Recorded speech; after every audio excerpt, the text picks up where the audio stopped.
Suaranya terdengar dengan jelas ya. Oke, selamat malam semuanya. Malam ini kita akan bahas secara singkat ya mengenai 10 soal UKM PPD bedah. Kalau misalkan nanti di tengah-tengah ada suara putus-putus atau misalkan koneksi yang kurang baik atau ada pertanyaan boleh langsung eh, di di chat ya, di kolom chat ya. Oke, tanpa berlama-lama kita langsung mulai aja ya. Selamat malam, saya dengan Dr. Valeska ya. Hari ini kita akan bahas 10 soal PMPPD bedah. Ya, next. Oke, yang pertama mari kita baca dulu soalnya ya. Bapak A, usia 48 tahun, mengeluhkan keluar benjolan pada anus. Benjolan awalnya bisa masuk sendiri, namun sekarang tidak bisa masuk kembali, bahkan dengan dorongan jari. Pada pemeriksaan fisik, didapatkan mukosa berwarna merah. Apakah tata laksana yang paling sesuai? Pilihan A, ada ligasi arteri. B, ada rubber band ligation. Ketiga, ada medikamentosa dengan laktulosa. D, dengan medikamentosa obat anti nyeri. Dan E, hemoroidektomi. Nah, sebelum kita cek nih apa jawabannya, coba kita review kembali lagi ya. Oke, next.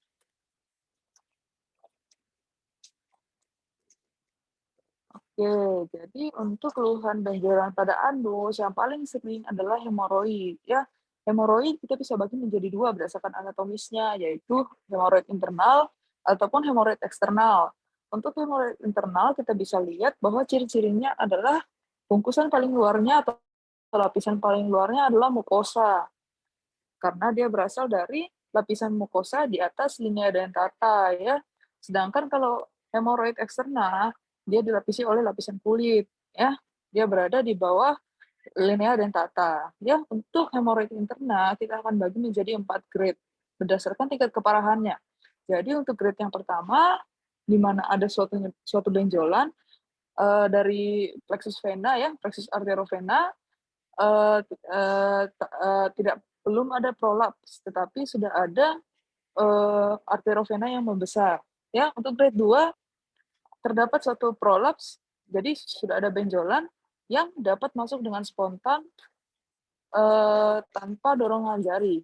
Ya, jadi misalkan untuk grade 2 itu biasanya pada anamnesis kita dapatkan benjolan keluar pada saat pasien mengedan atau terdapat intraabdominal pressure yang tinggi ya, lalu masuk kembali. Sedangkan pada grade 3 lebih parah lagi nih. Biasanya terjadi suatu prolaps dan tidak bisa masuk dengan spontan. Jadi dia harus dimasukkan dengan manual ya, biasanya dengan ujung jari. Lalu untuk grade 4 ini merupakan tingkat yang paling parah ya. Nah, pada grade 4 ini prolapsnya sudah tidak bisa lagi dimasukkan kembali dengan bahkan dengan dorongan jari.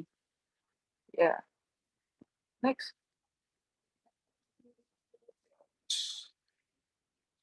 Nah, sesuai dengan tingkat degree-nya atau grade-nya, maka juga terdapat simptom and sign-nya ya. Jadi kalau misalkan pada first degree bisa terdapat bleeding yang biasanya sih samar ya, tidak terlalu dirasakan oleh pasien. Biasanya ciri-cirinya adalah darah menetes setelah BAB ya. Jadi saat dia mengedan, dia akan meningkatkan pressure dalam plexus arteriovenanya sehingga menyebabkan terjadinya bleeding ya. Darahnya yang pasti dari anamnesis pasien akan bilang darahnya segar, berwarna merah segar ya. Nah, begitupun juga dengan tata laksana, biasanya berbeda tiap grade-nya ya. Jadi first grade biasanya kita akan lakukan modifikasi gaya hidup, terutama modifikasi makanan, konsumsi makanan dan minuman ya. Kita advise atau kita sarankan untuk konsumsi makanan tinggi serat dan juga ring. Ya, selain itu kalau misalkan BAB-nya keras, kita bisa berikan medikamentosa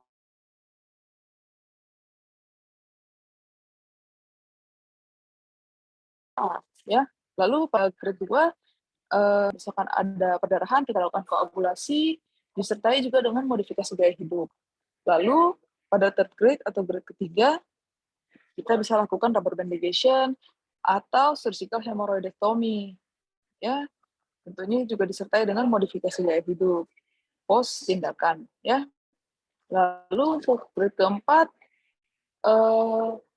hemoroidektomi, tata laksananya adalah hemoroidektomi. Perbedaannya adalah apakah hemoroidektominya bisa kita laksanakan secara elektif atau kita laksanakan secara itu nanti melihat bleeding-nya masif ataukah bleeding-nya sudah menyebabkan anemia akibat pendarahan jangka panjang atau terjadi strangulasi ya. Setelah tindakan dilakukan, tentunya juga untuk mencegah rekurensi tetap kita lakukan modifikasi gaya hidup ya. Oke, next. Kembali pada soal kita tadi ya. Jadi Bapak A usia 48 tahun ya benjolannya, sekarang tidak bisa masuk kembali, bukan dengan dorongan jari. Nah, dari ini kita bisa menyimpulkan bahwa hemoroidnya adalah grade 4 ya, karena dia juga mukosa berwarna merah, jadi internal hemoroid grade 4. Tata laksana paling sesuai pada hemoroid grade 4 adalah hemoroidektomi ya. Oke, next. Lanjut ke soal nomor 2. Oke. Ibu B, 45 tahun, datang ke poli dengan keluhan nyeri perut kanan atas yang dirasakan hilang timbul sejak 1 minggu yang lalu. Nyerinya dirasakan terutama setelah makan makanan berlemak. Ada mual, ada muntah. Demam nggak ada, kencing berwarna gelap juga nggak ada. Untuk pemeriksaan fisik, tensinya normal, nadi normal, suhu afebris. Sklerekterik tidak ditemukan, morfisanya tidak ditemukan. Apakah diagnosis dan pemeriksaan penunjang yang tepat untuk kasus Nyonya B? Oke, next. Kita review dulu ya untuk bagian biliary system atau sistem biliar. Ya, seperti yang kita tahu ya, terdapat suatu nyeri yang terjadi akibat yang terjadi pada hollow viscous organ ya atau organ berongga. Kita namakan nyerinya itu adalah nyeri kolik ya. Nah, pada sistem biliar bisa terdapat nyeri kolik yang hilang dan timbul ya. Nah, DD kita apa aja atau diferensial diagnosis kita apa aja? Yang pertama ada kolelithiasis, yaitu adanya batu di dalam kandungan pedu. Ya, ini yang menyebabkan ciri khas yaitu biliary colic ya. Biasanya setelah makan apalagi makan makanan yang berlemak, nyerinya akan timbul atau makin buruk ya. Lalu jika batunya itu terdorong bisa menyebabkan akut kolesistitis di mana terjadi radang ya atau inflamasi pada kandungan pedunya karena sudah terjadi stasis, biostasis ya. Nah, setelah itu bisa juga menyebabkan komplikasi ascending cholangitis di mana kita bisa lihat gejala klinisnya dengan Charcot Triad ataupun Reynolds Pentat ya. Charcot Triad bisa kita lihat adalah abdominal pain, jaundice dan fever ya. Sedangkan kalau Reynolds Pentat merupakan Charcot Triad ditambah dengan confusion dan hypotension ya. Kalau batunya terdorong lagi bisa juga menyebabkan obstruksi ya sampai ke pancreatic duct sehingga menyebabkan komplikasi yaitu gallstone pancreatitis ya. Nah, apa aja sih faktor risiko terjadinya gallstone? Biasanya kita tahu dengan mnemonic 5F ya.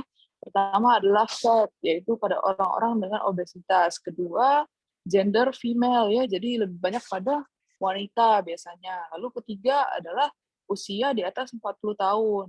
Keempat, fertilitas, di mana pada wanita yang multipara ya. Atau kelima adanya family history ya. Next. Nah, jadi jawaban untuk kasus nomor 2 kita yang paling tepat adalah diagnosa yang paling tepat adalah kolelithiasis ya, khas ya dengan ciri khas nyerinya yang kolik ya, hilang timbul disebabkan oleh hollow viscous organ, organ berongga ya. Lalu pemeriksaan penunjang yang paling tepat dilakukan adalah USG abdomen ya untuk melihat acoustic shadow ataupun dengan dilatasi dari ductus ya. Next. Lanjut ke soal yang nomor 3. Next lagi. Bapak C, usia 54 tahun, datang dengan keluhan luka di telapak kaki kanan. Tidak sembuh sejak 1 bulan sebelum masuk rumah sakit. Sebelumnya, pasien tidak merasakan dan tidak sadar apa yang menjadi penyebab luka. Pasien memiliki riwayat diabetes mellitus sejak 10 tahun yang lalu. Pasien sudah tidak dapat merasakan sentuhan ataupun nyeri pada kedua telapak kaki. ditemukan luka terbuka pada telapak kaki kanan dengan diameter 6 cm dan kedalaman 1 cm. Dasar jaringan otot dan terdapat pus.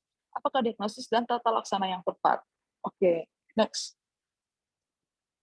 Ya, jadi pada luka dengan ulkus ya, apalagi pada pasien-pasien dengan diabetes mellitus tipe 2 ya, biasanya terdapat banyak sekali komplikasi dari DM tipe 2 ya.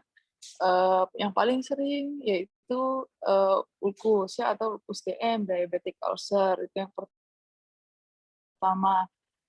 Bisa juga terjadi pada sistem saraf atau biasa kita kenal dengan neuropati ya, lalu bisa juga terjadi gangguan imun ya, terjadi imunosupresi pada pasien-pasien dengan DM tipe 2 ya. Yang kita akan bahas di sini adalah komplikasi pada peripheral circulation ya, yaitu lama-kelamaan bisa menyebabkan diabetic ulcer. Jadi pada awalnya bisa terjadi gangguan pada sirkulasi perifer, menyebabkan kerusakan juga pada saraf perifer, sehingga menyebabkan seperti pada pasien ini ya, pasien sudah kehilangan sensasi di perifer, pada kasus ini adalah di kaki, paling sering juga di kaki ya, sehingga pasien tidak sadar pada saat terjadinya luka ya. Lalu karena terjadi luka ditambah dengan kondisi penyakit penyerta DM tipe 2 menyebabkan luka tersebut sulit sembuh karena terjadi suatu kondisi imunosupresi dan inflamasi yang berlebihan ya. Nah, ulkus DM ini Wagner grading. Biasanya kita pakai grade 1 sampai grade 5 ya. Grade 0 biasanya dia belum ada ulcer ya, nggak ada ulkus, tetapi sudah kita kategorikan sebagai suatu keadaan kaki yang risiko tinggi ya. Lalu treatment-nya biasanya hanya sebatas prevensi ya. Pertama, pakai alas kaki atau sepatu yang nyaman, tidak terlalu sempit, lalu bisa melindungi dari benturan. Kalau pasiennya sudah tidak memiliki sensasi ya. Nah, selain itu juga selalu mengecek kaki dengan reguler ya, dengan rutin. Selanjutnya untuk grade 1 terdapat suatu superficial ulcer ya, biasanya dia lebih terlokalisasi. Untuk treatmentnya biasanya akan diberikan antibiotik dan juga pengontrolan atau pengendalian gula darah ya. Selanjutnya grade 2 terdapat deep ulcer, namun belum ada penyebaran ke tulang ataupun terbentuk debridement atau kita bersihkan lukanya disertai dengan antibiotik dan kontrol gula ya. Untuk grade 3 sudah terjadi akses dan juga sudah ada penyebaran ke tulang ya. Biasanya kita lakukan pemeriksaan X-ray ya. Bisa juga sampai terjadi osteomyelitis ya. Nah, untuk treatment pada grade 3 adalah debridement dan juga biasa kita lakukan amputasi ya. Amputasinya biasanya sebagian. Jadi misalkan amputasi satu jari ya gitu. Lalu untuk grade 4 biasanya sudah ada gangren localized ya. Gangren yang localized biasanya pada satu jari atau pada tumit atau pada forefoot. Sedangkan kalau untuk grade 5 biasanya sudah lebih luas lagi sehingga kita lakukan yang lebih invasif yaitu below knee amputation ya. Next.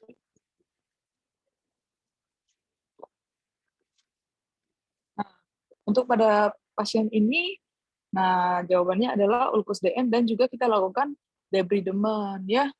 Karena pada pasien ini kira-kira kalau dari soal sudah grade 2, grade 3 ya. Nah, belum kita lakukan pemeriksaan lebih lanjut nih atau pemeriksaan penunjang yang lain. Biasanya kita bisa dari anamnesis kita udah bisa kira-kira ya.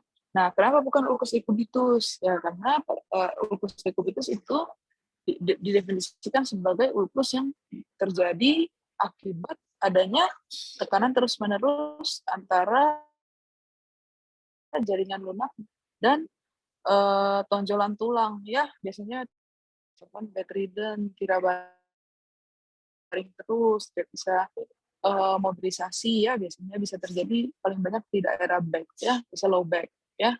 Next.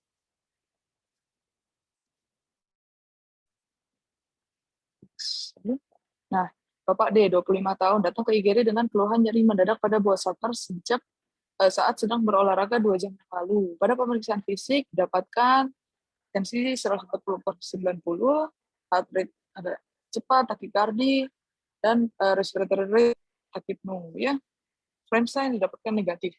Apakah pemeriksaan penunjang yang disarankan berikutnya? Next.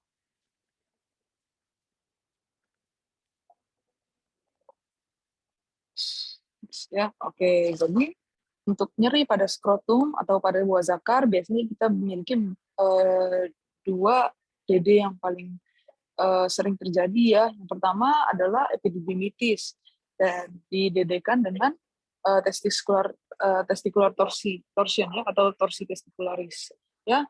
Nah, pada pasien-pasien dengan epididymitis biasanya didapatkan nyeri ya, nyeri. Lalu didapatkan skrotum yang bengkak, merah ya. Lalu bisa kita lakukan sign ya. Sign kita katakan positif pada pasien-pasien epididymitis. Biasanya kita angkat skrotal yang sakit, lalu pasiennya akan merasakan nyerinya berkurang. Sedangkan pada testicular torsio terjadi torsi ya atau kalau orang bilang kepuntir ya, terpuntir atau terputar ya. Jadi sehingga menyebabkan gangguan vaskuler ya. Sehingga pada saat kita lakukan Francine pun dia nggak akan membaik ya, disebut dengan Francine negatif ya. Nah, secara pembedahan ya. Next.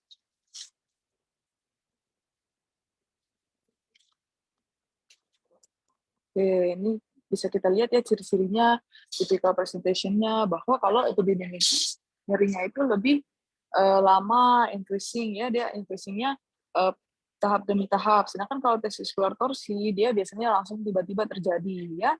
Lalu bisa juga kita lakukan ultrasound, USG ataupun Doppler ya, bisa kita dapatkan pada epidemiologi blood flow-nya akan meningkat. Sedangkan pada pasien-pasien torsi testikular Dopplernya akan menurun karena vaskularisasinya kan terganggu ya. Next. Jadi pada pasien kita ini kira-kira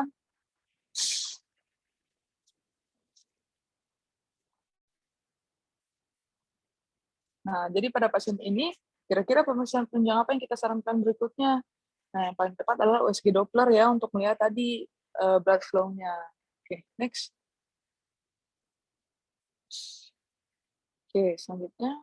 Oke, Bapak umur 30 tahun, datang dengan keluhan nyeri pada daerah punggung sejak 2 hari lalu. Nyeri dirasakan seperti perih dan menyengat. Pasien baru pulang berlibur dari Bali.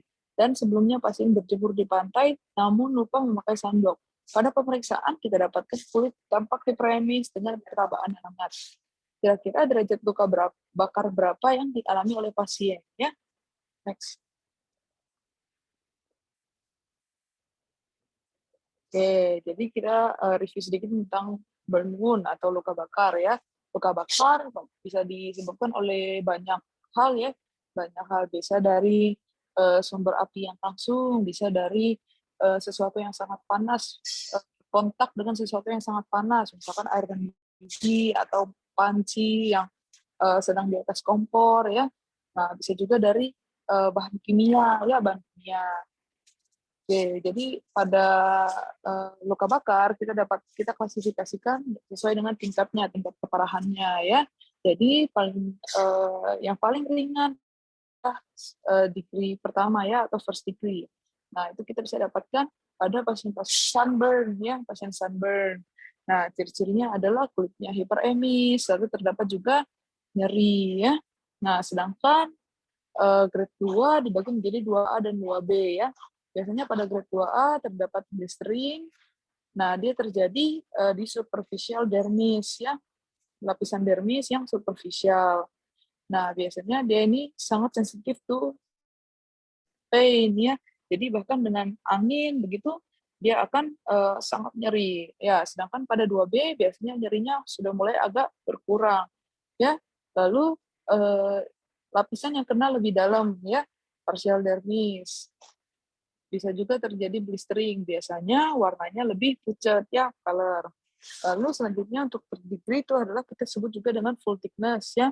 Full thickness dia kena pada seluruh dermis ya, seluruh dermis. Biasanya bisa warnanya putih ataupun hitam ya, biasanya juga sudah tidak nyeri lagi, pasien tidak merasakan nyeri ya. Kalau untuk grade 4 biasanya sudah lebih dalam lagi sampai ke sendi ataupun ke tulang ya. Next.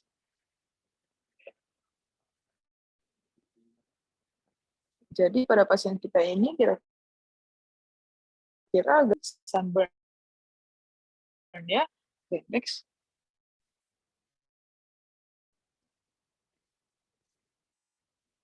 Next, untuk soal nomor 6, mengeluh sulit buang air kecil sejak 1 minggu. Semakin memberat. Pancaran buang air kecil kadang melemah, terkadang lancar, namun pancarannya terbelah menjadi 2.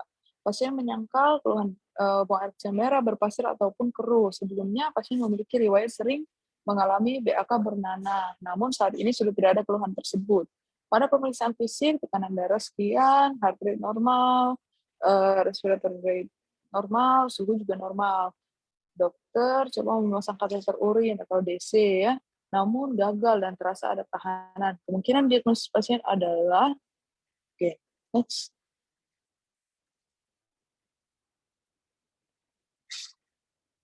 Oke, jadi pada keluhan pasien sulit buang air kecil, kita dapatkan beberapa diferensial diagnosis juga ya. Nah, yang paling sering adalah terjadinya suatu obstruksi akibat batu, ya, akibat batu di saluran kencing sehingga menyebabkan urin tidak dapat mengalir, ya. Lalu kedua bisa kita dapatkan struktur uretra ya. Struktur itu merupakan penyempitan atau fibrosis dari uretranya sehingga menyebabkan penyempitan dan akhirnya menyebabkan obstruksi juga dari urin ya. Nah, gejala-gejala dari uh, lower urinary tract bisa kita bagi menjadi obstruktif, iritatif, dan postpurisi ya.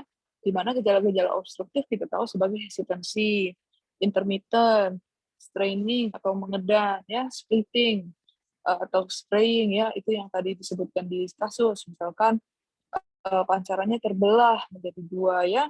Lalu ada terminal dribbling, lalu ada slow stream atau pancaran lemah ya, lalu ada gejala-gejala iritatif.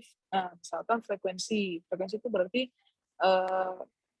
frekuensi BAK meningkat ya, lalu adanya urgensi, nokturia, dan juga inkontinensia ya. Lalu ada postnutrisi di mana gejala terjadi setelah selesai BAK, di mana terjadi postnutrisi dribbling atau incomplete emptying atau perasaan pasien tidak lampias ya. Next. Oke, jadi apa sih yang menyebabkan uretral stricture ya? Seperti yang kita tahu ya, tadi kan uretral stricture itu merupakan suatu fibrosis atau scarring ya. Jadi yang paling sering menyebabkan uretral stricture itu adalah iatrogenik atau pemasangan DC berkali-kali, misalkan pada pasien yang memang membutuhkan pemasangan DC berulang kali, nah itu lebih tinggi risikonya untuk terjadi stricture. Lalu kedua bisa juga disebabkan oleh karena infeksi yang berulang, infeksi saluran kencing yang berulang, sehingga menyebabkan scarring juga. Nah, kita lihat pada pasien ini sesuai ya, jadi pasiennya sering BAK bernanah, ya.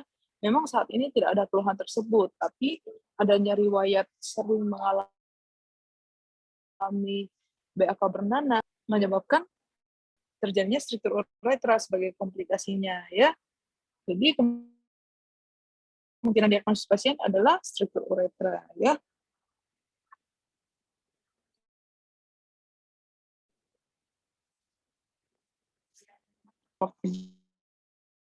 Yuk, Bapak dia 30 tahun datang diantar PGD dengan keluhan penurunan kesadaran ya.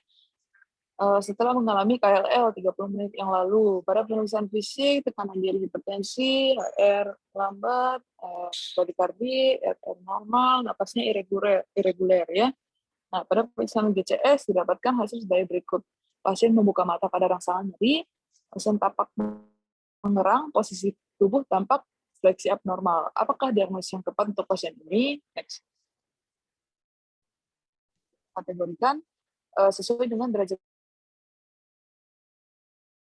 keparahannya juga ya. Ada cedera kepala ringan, cedera kepala sedang, cedera kepala berat ya. Next.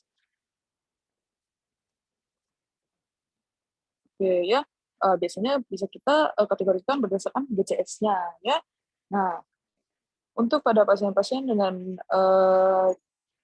cedera kepala ringan biasanya skor BCS-nya adalah 13 sampai 15 ya.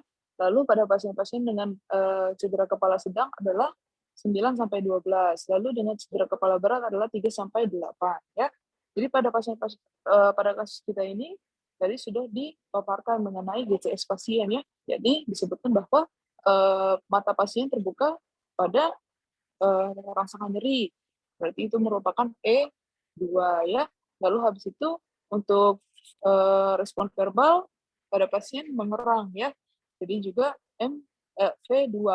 Lalu untuk motor respon fleksi abnormal. Fleksi abnormal bisa juga kita sebut sebagai dekortikasi ya, yaitu M3. Jadi pada pasien tersebut BCS-nya bisa kita jumlahkan menjadi 7 ya.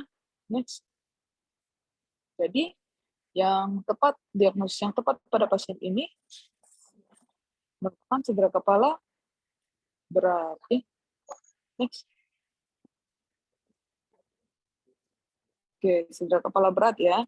Nah, kenapa bukan suspek pada fraktur basis kranii? Yaitu karena tanda-tanda dari fraktur basis kranii itu misalkan rough eyes, adanya cairan yang keluar dari hidung atau dari telinga ya, atau biasanya juga ada vital sign ya. Oke. Apa? Next. Ibu H, usia 51 tahun datang ke IGD dengan keluhan perut terasa kembung, nyeri, pasien belum kentut ataupun BAB sejak 4 hari yang lalu. Keluhan diare sebelumnya disangkal, riwayat minum obat-obatan juga disangkal. Pada pemeriksaan fisik, kita dapatkan ada distensi dan kontur dan stapung, ada nyeri tekan periumbilikal, disease khusus yang meningkat, dan metallic sound. Tidak dapatkan defense muskuler. Pada pemeriksaan penunjang foto abdomen polos 3 sisi, didapatkan gambaran herringbone dan step ladder. Apakah tata laksana awal untuk mengatasi keluhan pasien? Next.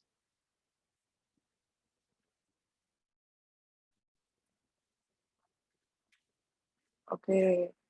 Nah, jadi akut abdomen itu sangat luas ya.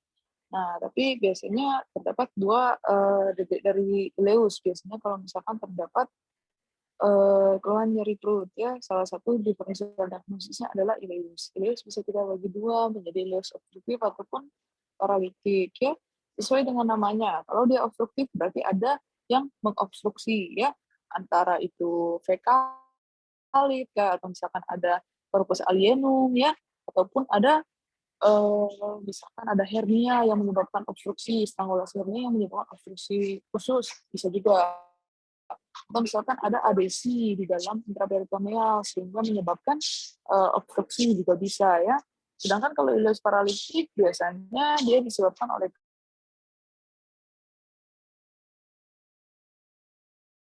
bisa disebabkan oleh karena sepsis ataupun iskemi. Ya, perbedaannya paling bisa kita lihat adalah pada pemeriksaan fisik. Bisa kita dapatkan kalau pada ileus obstruktif biasanya kita dapatkan metallic sound ya, dan juga terdapat bising usus ya. Sedangkan kalau pada ileus paralitik tidak didapatkan bising usus ya. Next.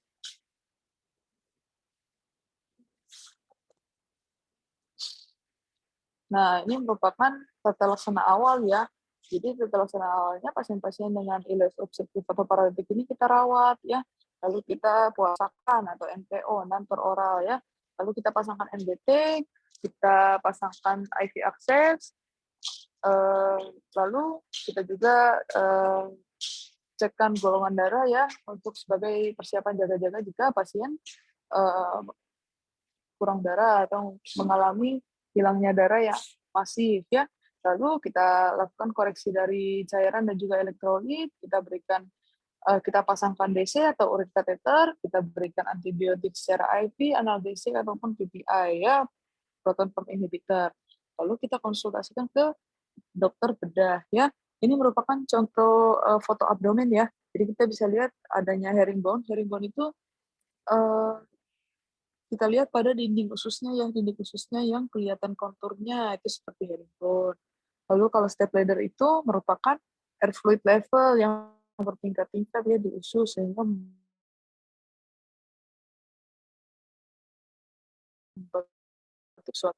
uh, suatu step ladder ya, tangga.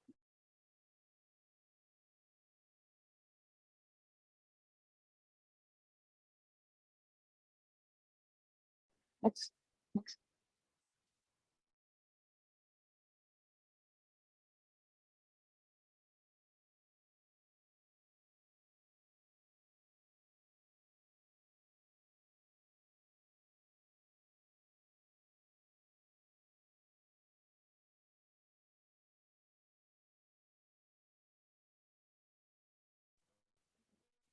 Halo.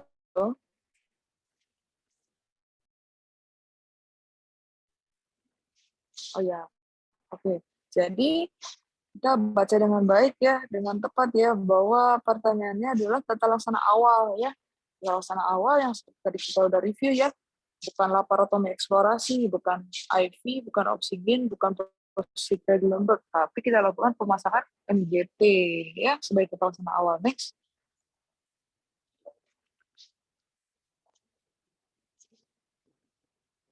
Oke, soal nomor 9, Bapak I 40 tahun datang ke IGD dengan keluhan nyeri perut kanan bawah dan demam sejak 3 hari yang lalu. Pasien juga mengeluhkan ada mual, ada muntah, tidak mau makan dan minum.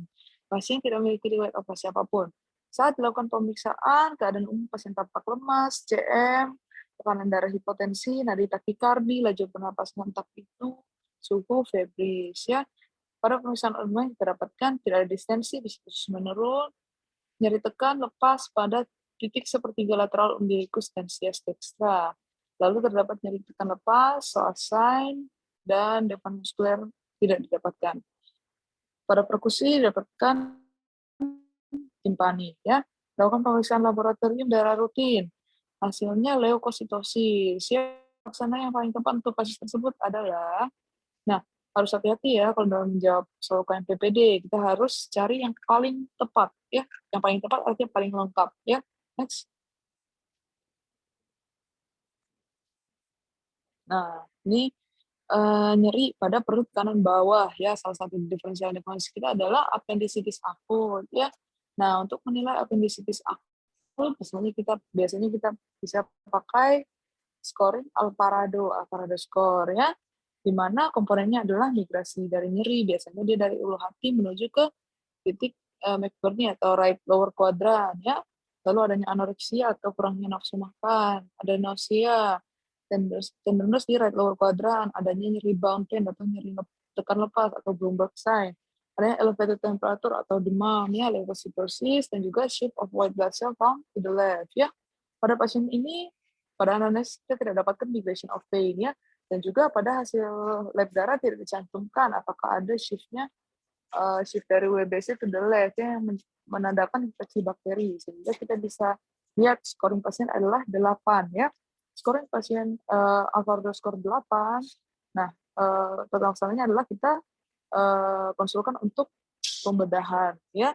Jadi laksana pasien sama seperti akut abdomen ya. Kita akan rawat pasiennya, puasakan atau NPO, pasangkan NGT, pasangkan infus ya, kita cross match, koreksi fluid dan electrolyte abnormality. Kalau pasiennya dehidrasi kita berikan cairan yang lebih. Kalau pasien ada kelainan elektrolit kita koreksi ya. Pemasangan DC untuk pemantauan urine output ya, untuk menilai keberhasilan terapi cairan kita juga ya. Lalu kita berikan antibiotik, kita berikan analgesik kalau diagnosis sudah tegak ya. Kita berikan BPI, lalu kita konsulkan ke dokter bedahnya. Next.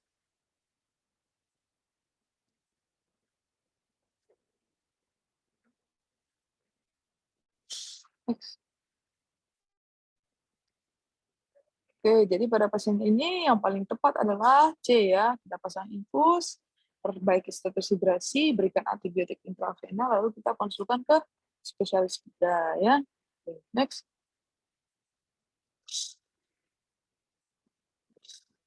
Next. Ya. Nyonya J, usia 80 tahun, datang dibawa oleh keluarganya dengan keluhan berdarah tiap kali buang air besar sejak 4 bulan yang lalu. Pasien diketahui sulit BAB, bentuk kotorannya kecil-kecil seperti kotoran kambing. Nafsu makan pasien menurun, selalu terlihat lemas, berat badan menurun drastis dalam 1 bulan. Sejak muda, pasien gemar makan daging, sangat jarang makan buah ataupun sayur. Pada pemeriksaan fisik, tidak didapati kelainan. Pasien kemudian direncanakan pemeriksaan CT scan abdomen. Apakah gambaran yang diharapkan untuk kasus di atas? Next.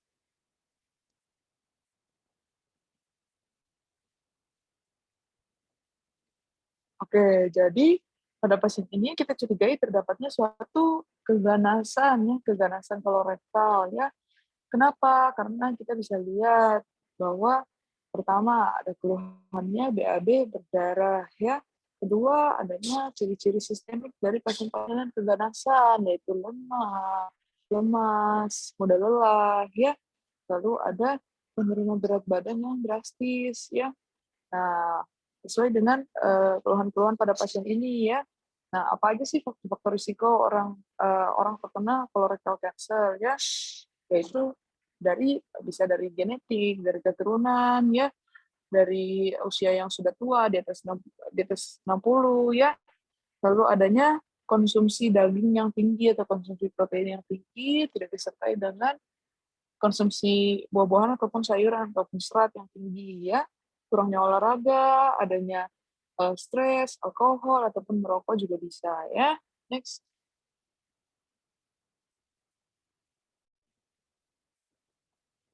Nah, jadi diferensial diagnosis kita antara lain irritable bowel syndrome,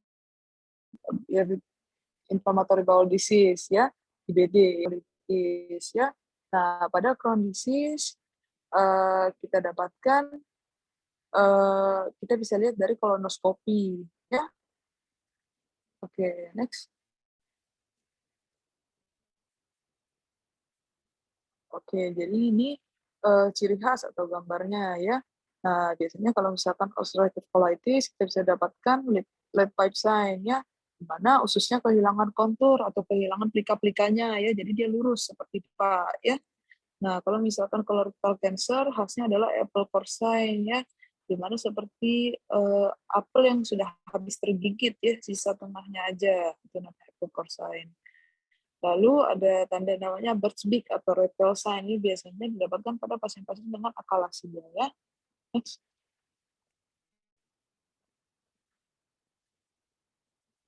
Nah, ini merupakan tanda dari volvulus atau coffee bean, ya. Kelihatan dia itu seperti biji kopi, ya. Nah, ini adalah perbedaan dari Crohn dan ulcerative colitis, ya. Kalau misalkan Crohn disease, dia itu ciri khasnya adalah terdapat skip lesion, ya. Skip lesion atau juga terdapat cobblestone appearance, ya, pada kolonoskopi. Sedangkan kalau ulcerative colitis seperti tadi lead pipe sign-nya, ya, jadi ususnya kehilangan lipatan-lipatannya dan dia lesinya bersifat continuous, ya, continuous. Next. Nah, jadi pada pasien ini eh, gejala keluhannya, faktor risikonya sangat sesuai, ya, dengan CA kolorektal, ya, sehingga gambaran yang kita harapkan adalah apple core, ya. Next. Oke. Sekian dan terima kasih.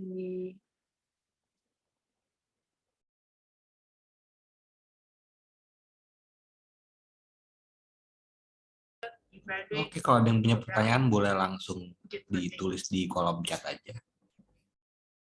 Masih ada.